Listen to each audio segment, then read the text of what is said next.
কি লেখা আছে? সমাৰ্থক শব্দ মানে কি?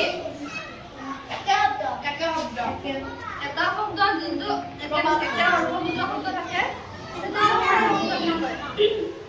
অগ্নি সমাৰ্থক শব্দ কি হ'ব? জুই। এইটো জুই।